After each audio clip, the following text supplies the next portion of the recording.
Hey everyone, hello. As always, I hope this video finds you in good health and in good spirits. Tonight, we're exploring a subject that lies at the crossroads of folklore, psychology, and the supernatural. The incubus and the succubus, night demons of desire and torment. These beings have been blamed for sleep paralysis, strange dreams, and even forbidden passions for hundreds of years. But what exactly are they? Where do they come from? And how have they left their mark on human history? Let's find out. In folklore, an incubus is a male demon that attacks women at night, while a succubus is a female counterpart that preys upon men. The word incubus comes from the Latin word incubare, meaning to lie upon. The imagery is striking, a heavy presence pressing down on a sleeping victim, draining them of energy. The succubus, meanwhile, comes from the Latin succubare, to lie beneath. She was often described as beautiful, seductive, and dangerous, luring men into sinful acts that left them weakened or even near death. Both figures are bound to themes of sexuality, temptation, and control, often appearing in cultures where strict moral codes made sexual desire something to be feared. The legends of incubi and succubi go back thousands of years, so let's take a look at a few examples. In Mesopotamia, there was Lilith. Perhaps the oldest story comes from ancient Sumerian and Babylonian myths. Lilith, often depicted as Adam's first wife in Jewish mysticism, became a demoness who preyed upon men in the night and strangled infants in their cradles. Many scholars see her as the earliest succubus figure. And then there's medieval Europe.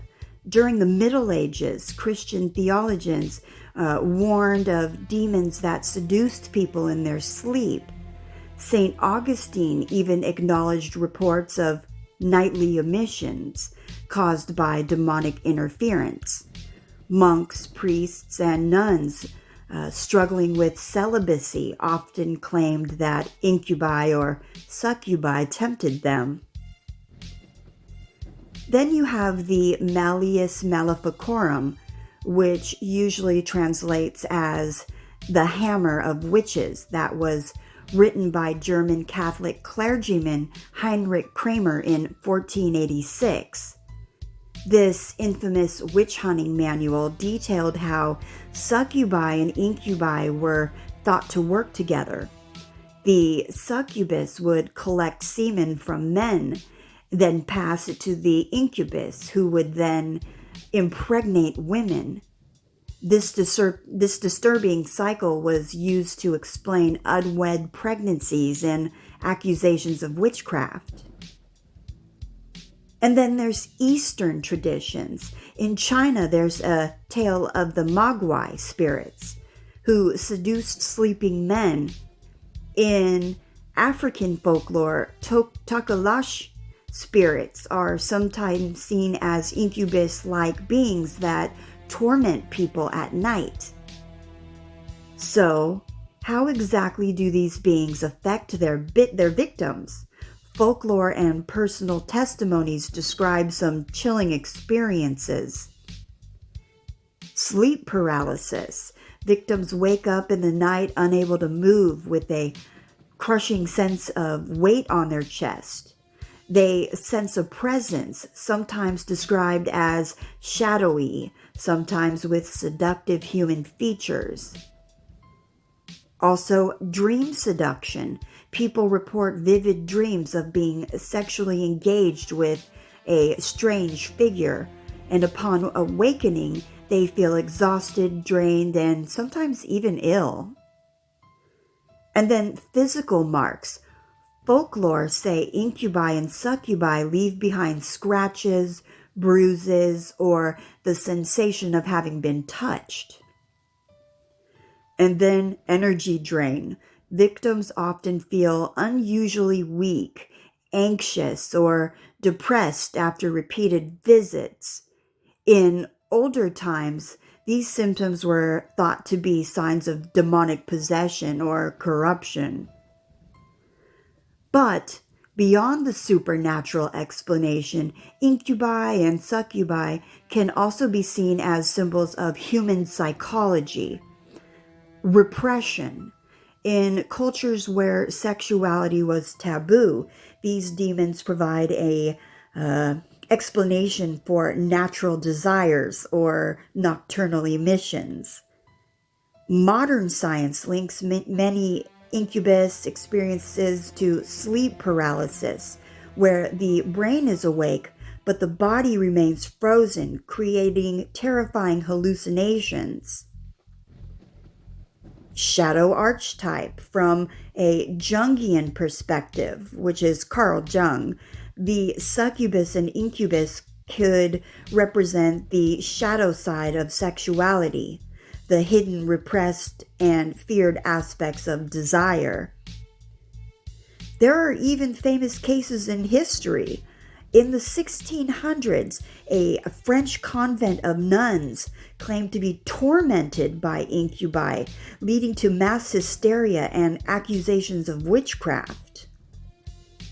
Then you have the painter Henry Fuseli, his famous work, The Nightmare, that was painted in 1781, which is the picture you're looking at right now as I'm speaking. It depicts a woman sprawled across a bed with a small demonic creature perched on her chest, a haunting visual inspired by incubus lore. Even today, modern paranormal forums are filled with reports of people claiming to encounter seductive night visitors. Whether we see them as literal demons, products of sleep paralysis, or symbols of repressed desire, incubi and succubi remain some of the most enduring figures in human mythology. They represent both fear and fascination, the terror of losing control and the forbidden allure of the dark side of passion. So tonight, when you close your eyes and drift into sleep, keep in mind, not all dreams are yours alone. But yeah, thank you for joining me on this deep dive into incubi and succubi. If you enjoyed this video, don't forget to hit the like button, subscribe to the channel, and leave a comment, and share it with a friend who loves the mysteries as much as you do. Until next time, sleep well, if you can. Peace.